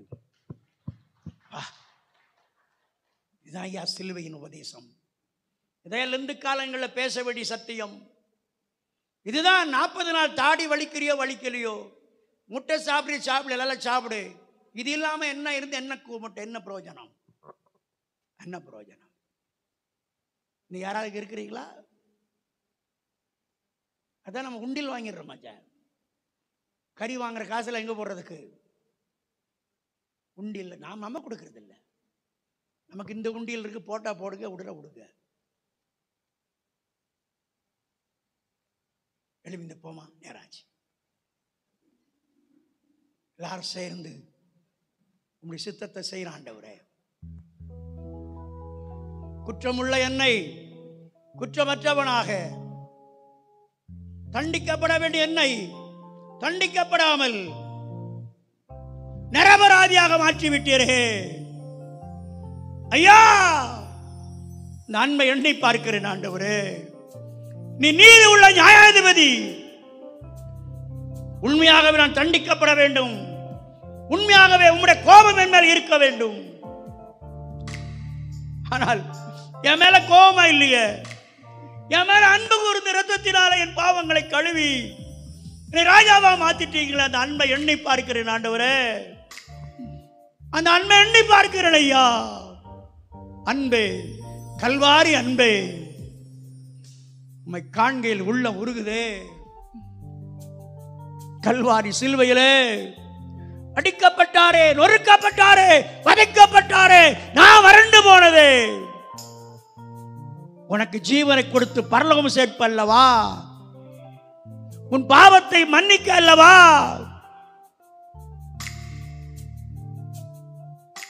நீ தண்டனை பெறாமல் இருக்க வேண்டும் என்பதற்காக, குற்றமற்ற உன்னை குற்றம் இல்லாதவனாய் மாற்றுவதற்காக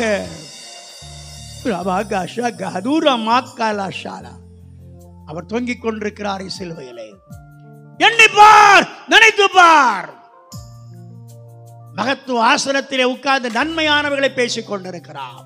தண்டித்து விடாதிருப்பவனை, தவறு செய்திருக்கிறேன் தண்டித்து விடாதிரும், மன்னித்து விடும் என்று பேசிக் கொண்டிருக்கிறார்.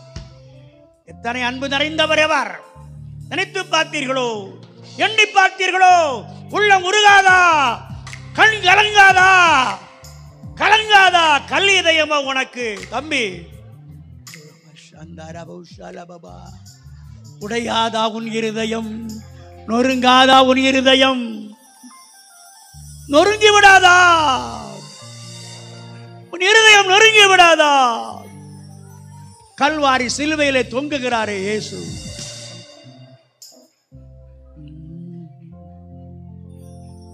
அன்னைக்கும் கரங்களிலே ஆணிகளா சாமி, அன்னைக்கும் கரங்களிலே ஆணிகளா சுவாமி, நினைத்து பார்க்கையிலே என் நெஞ்சம் உடையுதப்பா. நெஞ்சம் உடைகிறது. நினைத்து பார்க்கையிலே என் நெஞ்சம் உடையுதப்பா. அன்பின் ஆண்டவரே, உன்னதத்தில் உள்ள மகத்துவ ஆசனத்தில் அமர்ந்து நன்மையானவர்களை பேசிக் கொண்டிருக்கின்றே, பரிந்து பேசுகிறே, அட்வொகேட்டாயிருக்கிறே, பிரதான ஆசாரியாயிருக்கிறே, உண்மையுள்ள ஆசாரியாயிருக்கிறே. ஐயா, அவனை விட்டுருங்க, அவன் ஒன்றும் பண்ணாதீருங்க. அவனுக்காக நான் அடிக்கப்பட்டிருக்கிறேன். அவனை மன்னிச்சிருங்க, அவனை விட்டுருங்க ஐயா. வேண்டாம் அந்த தண்டனை அவனுக்கு. அவனை காப்பாத்திருங்க, அவனை வாழ வைங்க.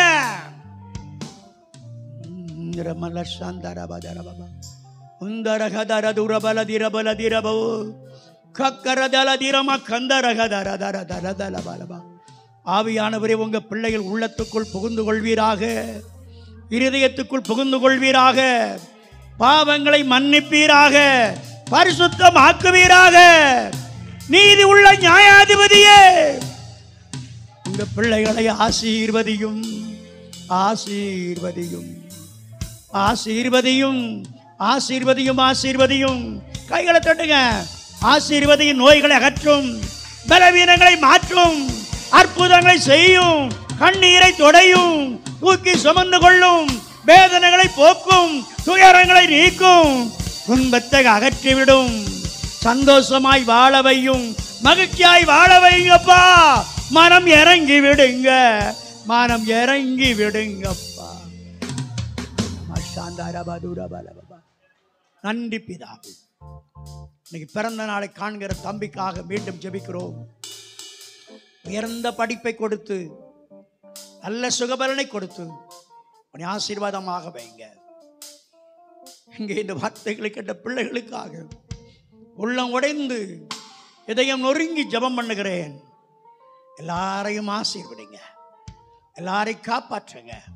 ஒரு கண்களில் வடிகிற கண்ணீரை உமது தங்க கரத்தினாலே துடைத்து அனுப்புங்க. நல்ல செய்தி கிடைக்கட்டும் அவர்களுக்கு. நோய்கள் விலகி போகட்டும், பேய்கள் ஓடி போகட்டும், கடன்கள் மறைந்து மண்ணோடு போகட்டும், சாபத்தின் முதுகெலும்பு பிள்ளைகள் வீட்டை விட்டு போயிரட்டு. அப்பா போயிரட்டு, சீக்கிரம் போயிரட்டு. குடும்பத்தை விட்டு சாபங்கள் விலகி போகட்டப்பா. அற்புதம் செய்து அனுப்பும். எல்லாரையும் ஆசீர்வதி. இயேசுவின் மூலம் வேண்டுகிறோம் நல்ல பிதாவே, ஆமென். என் ஆத்துமாவே கர்த்தரை ஸ்தோத்திரி, என் முழு உள்ளமே பரிசுத்த நாமத்தை ஸ்தோத்திரி. என் ஆத்துமாவே கர்த்தரை ஸ்தோத்திரி. அவர் செய்த சகல நம்முடைய கர்த்தராகிய இயேசு கிறிஸ்துவின் கிருபையும், நம்முடைய பிதாவாகிய தேவனுடைய அன்பும், பரிசுத்த ஆவியானவருடைய ஏக சமாதானம் நம் அனைவரோடும் இன்றும் என்றும் எப்போ